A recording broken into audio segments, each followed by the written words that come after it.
जी, अस्सलाम वालेकुम, welcome to cricket players. मैं हूँ सैयद। आज मेरे साथ कैफ भाई और हसन भाई मौजूद नहीं है, वो दोनों थोड़ा-सा मसरूफ़ थे, तो मैं आज बात करूँगा।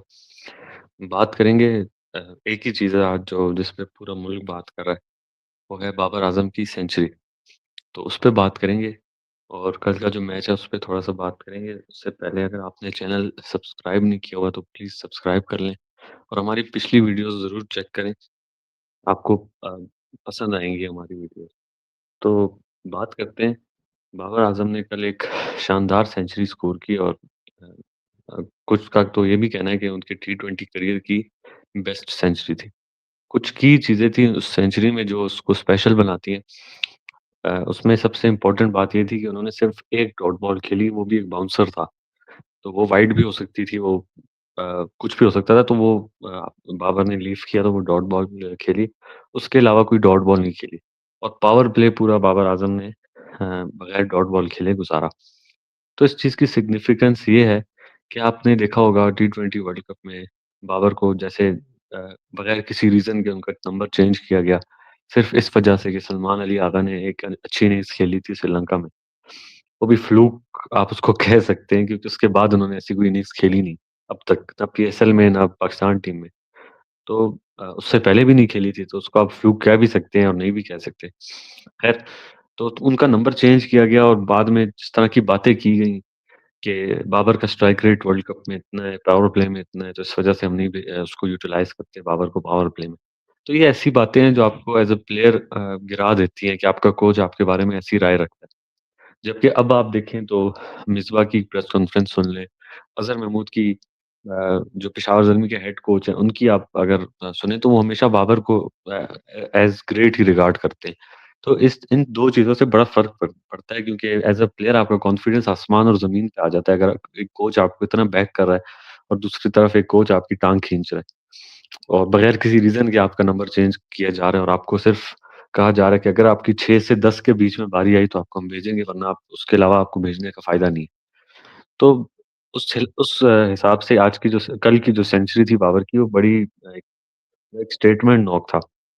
जिस तरह से उन्होंने 54% रन्स अपने स्ट्राइक रोटेशन में बनाए, सिंगल्स, डबल्स और कुछ 1-2-3 भी लिए थे। तो फ़िटनेस का भी जो उनके खिलाफ प्रोपेगेंडा चलाया जाता है, उसको भी बाबर ने खामोश किया और स्ट्राइक रेट का जो रोला डाला जाता है, उसको भी बाबर ने खामोश किया और एक बहुत ही अनबिलीवेबल सी एक इनिंग्स खेली बाबर ने कल और मैंने नहीं देखा किसी प्लेयर को उस्मान तारिक को इतना कंफर्टेबली खेलते हुए।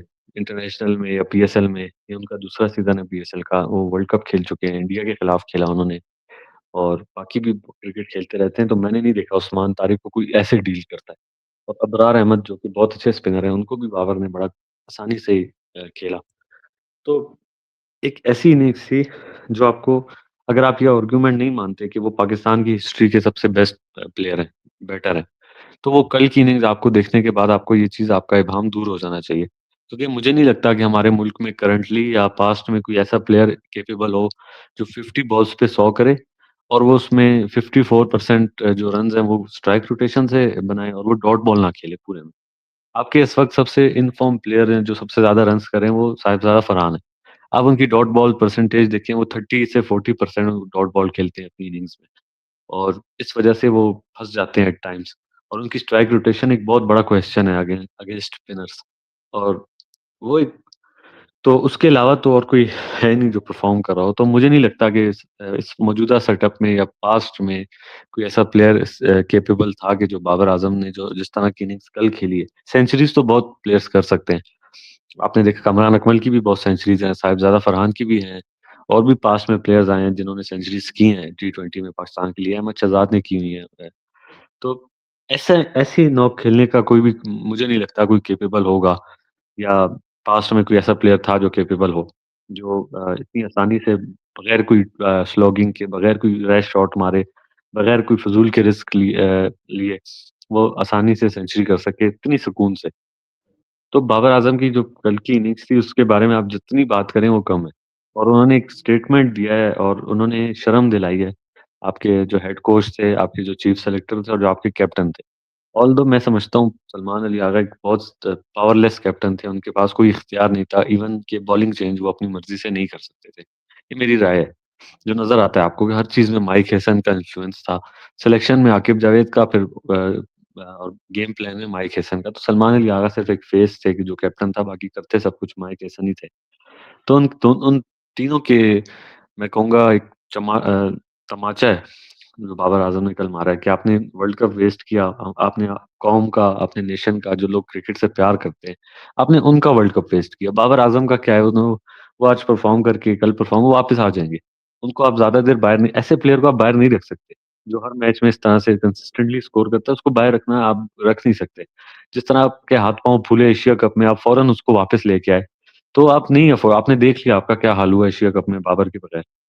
और जो थोड़ा-सा एक 6 महीने का स्पैम आपने गुज़ारा बाबर आज़म के बगैर, आपने देखा उनमें से मैं आपको 30 इनिंग्स गिना सकता हूँ, पाकिस्तान के 30 मैचेस गिना सकता हूँ, जिसमें आपके 40 पे 4, 50 पे 5, 30 पे 5 और 17 पे 5, 17 पे 4 इस तरह के मैचेस आपने गुज़ारे अगेंस्ट अगेंस्ट मैं कहूँगा कोई क्वालिटी टीम के अगेंस्ट भी होता तो आप समझ सकते थे। न्यूज़ीलैंड की सी टीम, बांग्लादेश, अफ़गानिस्तान इस तरह की टीम्स के खिलाफ आपने इतनी घटिया परफ़ॉर्मेंस दिखाई बाबर आज़म के बगैर। तो कल उन्होंने दिखाया कि उनके करीब कोई भी नहीं है टी20 क्रिकेट में, अब भी कोई नहीं है। सिर्फ़ आपको उनको राइट तरीके से यूज़ करना है। और जो माहौल बाबर आज़म को पेशावर ज़ल्मी में मिला हुआ है, ये लास्ट टाइम बाबर इतना कंफर्टेबल 2021 में थे और आपने उनकी परफ़ॉर्मेंस 2021 में देखी थी। पहले वो थोड़ा-सा 2019 में भी थे, लेकिन 2019 में उन पे इतना ज़्यादा बर्डन नहीं था परफ़ॉर्मेंस का, उतना उनका नाम नहीं बना हुआ था। 2019 वर्ल्ड कप के बाद उनका नाम बहुत ज़्यादा बना। तो उसके बाद फिर बर्डन उन पे बढ़ गया, उनकी एक्सपेक्टेशंस बढ़ गई। फिर जब वो कप्तान बने, तो अपनी कप्तानी में इंसान थोड़ा-सा रिलैक्स भी खेलता है, वो अपने हिसाब से खुद को चलाते हैं। हाँ, प्रेशर होता है, ज़्यादा होता है कप्तानी का, लेकिन मैं समझता हूँ अपनी कप्तानी में आपको पता होता है आपने क्या करना है। आप एटलीस्ट आपको कोई फ़ोर्स नहीं कर सकता आपकी गेम चेंज करने को। तो लास्ट टाइम जब मैंने इतना कंफर्टेबल बाबर आज़म को देखा था, वो 2021 में देखा और उसके बाद अब मैं देख रहा हूँ, उसके बाद वो बड़ा आपको पता है स्ट्राइक रेट का और बहुत ज़्यादा सोशल मीडिया में वो लोग जिन्होंने क्रिकेट 2020 के बाद देखना स्टार्ट की, जो इधर-उधर से क्रिकेट देख के उनको वो अ, अभिषेक शर्मा टाइप के, सूर्या कुमार यादव टाइप के स्लॉगर्स उनको पसंद आने लग गए। वो अपने प्लेयर्स को जब आके देखते थे तो उनको कहाँ से बाबर आज़म और रिज़वान की बैटिंग पसंद आती, जो कि ट्रूली मैं कहता हूँ वो सिचुएशन के हिसाब से खेलते थे बाबर रिज़वान। तो बाबर ने कल एक उनको भी दिखाया है। मानना तो उन्होंने है नहीं, उस पे तो आर्गुमेंट करना फ़िज़ूल है, क्योंकि जिसने नहीं मानना उसने नहीं मानना। यही सेंचुरी वो इंडिया में वर्ल्ड कप में इंडिया के अगेंस्ट कर लें, तो वो फिर भी नहीं मानेंगे। ना मानने वाला कभी नहीं मानेगा। तो वो जो एक एक तबका आया था, वो अब भी है अनफॉर्च्यूनेटली और वो बढ़ गया है थोड़ा-सा। जिन्होंने बाद में क्रिकेट देखना शुरू की, जिनको कुछ पता नहीं है क्रिकेट का, जिन्होंने कभी ग्राउंड में क्रिकेट खेली नहीं है, तो वो ज़्यादातर आके बात करते हैं। तो उन्होंने एक हवा बनाया हुआ था स्ट्राइक रेट का बाबर आज़म और रिज़वान पे, फिर आपने देखा वो इतना ज़्यादा बना दिया कि बाबर आज़म और रिज़वान ने अपनी ओपनिंग पेयर उनका मैं कहूँगा तोड़ना पड़ा बाबर नंबर 3 पे आके। आपने उसके बाद बहुत ओपनर्स ट्राई किए, लेकिन नहीं हो सका। जो बाबर आज़म और रिज़वान का जो इम्पैक्ट था, जो परफ़ॉर्मेंस थी, वो आज तक आप नहीं ला सके ओपनिंग में।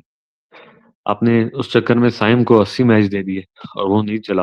आपने उस मैच में साहिबज़ादा फरहान को इतने चांस दिए, वो अब जाके थोड़ा-सा चलना शुरू हुआ है कंसिस्टेंटली। आपने फ़खर को चांस दिया, वो फेल हुए। तो बहुत से ओपनर्स आपने ट्राई किए। तो आई थिंक ये एजेंडा बंद हो जाना चाहिए कि वो टी20 प्लेयर नहीं है। अगर आप उनको सही तरह से यूटिलाइज़ करें तो बाबर आज़म की तरह की जो प्रॉपर बैटिंग करते हैं उसका भी टी20 क्रिकेट में बहुत जगह है।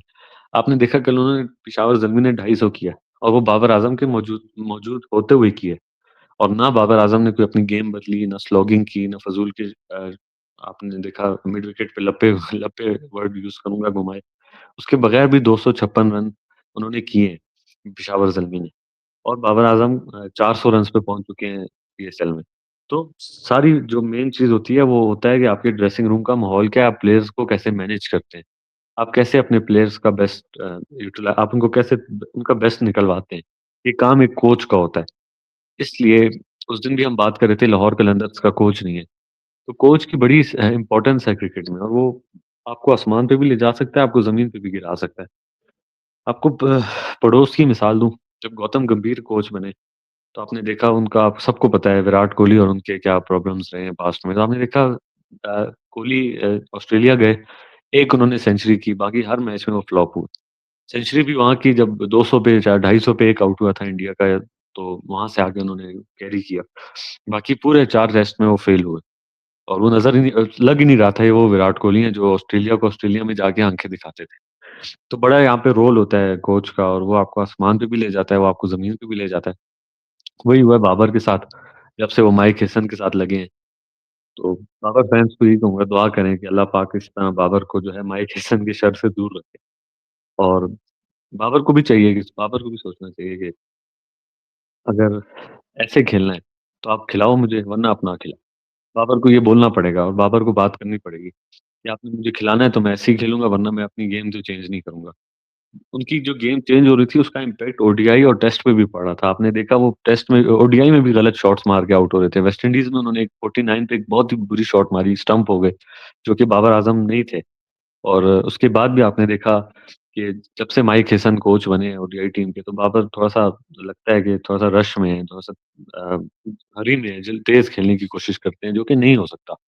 आप प्रॉपर बैट्समैनशिप करके भी आप लंबे स्कोर लगा सकते हैं, टी20 में भी और ओडीआई में भी। तो एक बहुत अच्छा साइन है पाकिस्तान के लिए कि बाबर ने फाइनली रियलाइज़ किया है कि मुझे अपनी स्ट्रेंथ्स पे रहना चाहिए। ये हमारा एक पुराना तरीका है। हम जब हम शुरू में देखते थे ना, जब हमने शाहिद अफरीदी को देखा, तो बहुत कोचेज़ ने आके कोशिश की कि शाहिद अफरीदी को प्रॉपर बैट्समैन बनाया जाए। तो वो उनकी स्ट्रेंथ नहीं है। आप पता नहीं क्यों किसी प्लेयर को उनकी स्ट्रेंथ से हटाना चाहते हैं। आप स्पिनर आता है वो अपनी स्ट्रेंथ से हट जाता है। शादाब की स्ट्रेंथ थी गूगली, वो अब गूगली करते ही नहीं है। और उसके बाद से आपने देखा वो क्या हो गया उनको। फिर अफरीदी को आपने प्रॉपर बैटर बनाने की कोशिश की, आप नाकाम हुए। तो आप हमेशा प्लेयर को उसकी जो है बेस्ट उसके टैलेंट पे खिलाया करें, जो उसकी स्ट्रेंथ है उस पे उसको खिलाया करें। आप उसको क्यों चेंज करते हैं? आप नहीं कर सकते, आप बॉलर को बैट्समैन नहीं बना सकते, आप हिटर को प्रॉपर बैट्समैन नहीं बना सकते, आप प्रॉपर बैट्समैन को हिटर नहीं बना सकते। आपको स्क्वाड ऐसा बनाना पड़ता है कि आपको हिटर की स्लॉट पे हिटर खिलाना है, मिडल ऑर्डर के स्लॉट पे आपको मिडल ऑर्डर पे के बैटर को खिलाना है। बजाए इसके कि आप ओपनर्स को मिडल ऑर्डर में ट्राई करें, क्वेटा का भी यही मसला है इस वक़्त उनकी टीम में सारे ओपनर हैं, तो इनका मिडल ऑर्डर का इश्यू कभी भी सॉल्व नहीं होगा ऐसे। तो यही था कि कल जो उन्होंने इनिंग्स खेली तो उसके बाद कोई शक की गुंजाइश नहीं है कि still the best better even in the T20 he is still the best. तो उनके कोई करीब भी नहीं है। आपको अगर लगता है कि कोई बेटर उनके करीब भी है इस वक़्त टी20 क्रिकेट में पाकिस्तान में, तो आप गलती पे हैं। उसके अलावा कुशाल मेंडिस ने कल फिर एक बहुत शानदार इनिंग्स खेली। जिस तरह से वो खेल रहे हैं उसी तरह उन्होंने खेला। तो ये एक आई थिंक जो हम बात कर रहे थे पिछली वीडियो में भी हमने पेशावर की बात की कि ये चांस ही नहीं दे रहे किसी को करीब आने के और हमने जब प्रेडिक्शन मैं और कैफ भाई प्रेडिक्शन दे रहे थे क्वेटा और पेशावर के मैच की तो मैंने कहा था कि वन साइडेड मैच हराएँगे पेशावर ज़ल्मी वाले क्वेटा को। वही हुआ वन साइडेड मैच था। इनकी बैटिंग इतना अच्छा खेलती है और वो बॉलर्स को ऐसा प्लेटफ़ॉर्म दे देते हैं कि दूसरी टीम जब कैच अप करने की कोशिश करती है पेशावर ज़ल्मी की बैटिंग से, तो वो पावर प्ले में ही मैच खत्म हो जाता है। तो बैटिंग भी ज़बरदस्त कर रहे हैं, बॉलिंग भी ज़बरदस्त कर रहे हैं, फील्डिंग भी ज़बरदस्त कर रहे हैं, कप्तानी भी ज़बरदस्त कर रहे हैं, कॉम्बिनेशन भी फ़िज़ूल का नहीं छेड़ रहे, जिस तरह कुछ टीमों की आदत है हर मैच में 4-4 चेंजेस करने की। तो एक सेटल्ड टीम है, बैलेंस बना हुआ है और अब लग तो यही रहा है कि इनको कोई नहीं हरा सकेगा और ये बगैर कोई मैच हारे इंशाल्लाह पीएसएल जीत भी जाएँगे। तो एक अच्छी खबर है बाबर आज़म का आना। बाबर आज़म के अलावा तो बात करने को कुछ है नहीं पूरे मैच में, क्योंकि उन्होंने ही सारा चीज़ अपने हाथों में ली हुई थी कल। दूसरा एक अली रज़ा की बात करूँगा थोड़ी-सी और फिर क्वेटा की बात करके फिर एंड करते हैं वीडियो को। अली रज़ा ने कल जिस तरह से बॉलिंग की 145 प्लस हर बॉल और जिस तरह से उन्होंने अ, ऑस्ट्रेलियन सॉइल पे मैच था और जिस तरह से उन्होंने उसको यूटिलाइज़ किया, जिस लेंथ पे उन्होंने बॉल की, नाहिद राना की कमी वो महसूस नहीं होने दे रहे पेशावर ज़ल्मी को और मैं आपको याद होगा मैंने एक वीडियो में बात की थी कि जो लोग इस इंतज़ार में है कि नाहिद राना के जाने से कोई पेशावर की बॉलिंग पे बहुत बड़ा फ़र्क पड़ेगा, तो नहीं पड़ेगा। उनके पास लाइक टू लाइक रिप्लेसमेंट मौजूद है अली रज़ा के नाम शक्ल में। तो अली रज़ा बिल्कुल ही उनको मिस नहीं करने दे रहे नाहिद राना को, जिस तरह की उन्होंने कमाल बॉलिंग की है, मैंने ये ऐसा तेज़ स्पेल पाकिस्तान के किसी प्लेयर का मुझे याद नहीं है कि मैंने लास्ट टाइम कब देखा था। मेबी हारिस रऊफ ने किया हो ऑस्ट्रेलिया में वर्ल्ड कप में, उसके अलावा मैंने नहीं देखा। तो एक बहुत ज़बरदस्त साइन है जहाँ हम बात करते हैं कि पाकिस्तान का कोई भी फ़ास्ट बॉलर जो है वो इस पीएसएल में चल नहीं रहा। वहाँ पे अली रज़ा इस तरह की बॉलिंग कर रहे हैं। तो एक बहुत खुशाइंद बात है। तो जो भी कुछ पॉज़िटिव जैसे समीर मिन्हास है, अली रज़ा है, माज़ सदाकत है, इनको आप बजाए कि आप इनको अभी टीम में ले आएँ, आपको इनको एटलीस्ट 1 सीज़न या 2 सीज़न डोमेस्टिक क्रिकेट खिलानी चाहिए, ताकि ये फिर जब इधर आएँ तो ये बिल्कुल रेडी हों। तो अली रज़ा के साथ आई होप वो काम ना करें हम जो हमने शाहीन के साथ किया, जो हमने नसीम के साथ किया, वरना एक और फ़ास्ट बॉलर हम 130 की पेस पे लाके इसको वेस्ट कर देंगे। तो कोइटा की थोड़ी-सी बात करता हूँ। जब लास्ट गेम ये जीते भी थे, आपको याद होगा, आप हमारी कोई पिछली वीडियो देख लें तो आपको समझ आएगी कि हम ये बातें करते रहते हैं। बेशक कोइटा लास्ट मैच जब लाहौर से जीती थी, तो उसके वीडियो आप अगर आप देखें, तो मैंने बात की थी कि आज मैच तो जीते हैं, लेकिन ये वो टीम नहीं लग रही जो प्लेऑफ के लिए क्वालीफाई करना डिज़र्व करती है। इनकी टीम में बहुत मिस्टेक्स हैं, ऊपर से लेके नीचे तक बॉलिंग में, कप्तानी में, हर चीज़ में मिस्टेक्स ही मिस्टेक्स हैं। और कुछ भी इनके लिए पॉज़िटिव नहीं है, ना इनका कोई कॉम्बिनेशन बन रहा है। एक प्लेयर आता है खलील अहमद वो अच्छी बॉलिंग करता है, फिर वो ड्रॉप हो जाता है। साकिब खान आ जाता है। कल ऑस्ट्रेलियन सॉइल पे मैच था। स्टार्ट में आपने देखा अल्ज़ारी जोसेफ ने थोड़ा-सा अच्छी बॉलिंग की क्योंकि वो अच्छी लेंथ पे कर रहे थे, उनकी पेस भी 150 प्लस वो आ रहे थे। तो वहाँ पे आपको ऐसा बॉलर चाहिए था जो आके पिच को हार्ड हिट करे। तो वहाँ पे आपने साकिब और जहांदाद को खिलाया जो कि दोनों मीडियम पेसर्स हैं, तो वो उन्होंने कहाँ से ट्रबल करना था पेशावर ज़ल्मी को। साथ आपके 2 स्पिनर्स हैं, कल कोई स्पिन ऑफर नहीं थी, तो वो भी उनके पास भी ज़्यादा मार्जिन नहीं था कि वो अ, उनको विकेट लेने पे जाना जाना था कल उस्मान तारिक को भी, अबरार को भी। तो वो थोड़ा-सा वहाँ से मुश्किल हो गया, तो क्वेटा पे हम बात करते रहते हैं कि इनकी टीम में ये वो टीम नहीं लग रही जो टॉप 4 में आना डिज़र्व करती है। आगे इनके 2 मैच हैं, तो वहाँ भी मुझे मुश्किल ही लग रहा है इनका पहुँचना। हर मैच में चेंजेस, कोई सेटल्ड कॉम्बिनेशन नहीं है, कोई बैलेंस नहीं बना हुआ टीम का। ओपनर्स बदलते हैं और टॉप ऑर्डर बदलता है, मिडल ऑर्डर बदलता है, लोअर ऑर्डर में 5 आउट होते हैं, तो टॉम करन आ जाते हैं बैटिंग पे।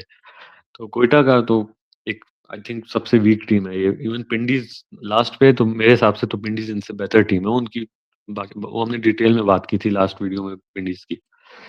तो यही था आज और ज़्यादातर बाबर आज़म की आज हमने कवर किया। आगे इंशाल्लाह कोशिश करेंगे बाकी मैचेज़ को हसन भाई और राजा कैफ भाई भी मौजूद होंगे, उनको थोड़ा-सा और कंसिस्टेंट करके और उनको भी वीडियो में लाएँगे और इसी तरह हम कवर करते रहेंगे पीएसएल को भी, पाकिस्तान क्रिकेट को भी। तो वीडियो को करता हूँ एंड और एक और रिक्वेस्ट आखिर में जो शुरू में की थी कि प्लीज़ चैनल को लाइक करें, सब्सक्राइब करें और हमारी वीडियोज़ देखें, आपको यहाँ पे कुछ शो-शा नहीं मिलेगी, आपको सिर्फ़ क्रिकेट की बात मिलेगी। तो क्रिकेट की बात सुनने के लिए चैनल को सब्सक्राइब करें। अगली वीडियो में मिलते हैं। अल्लाह हाफ़िज़।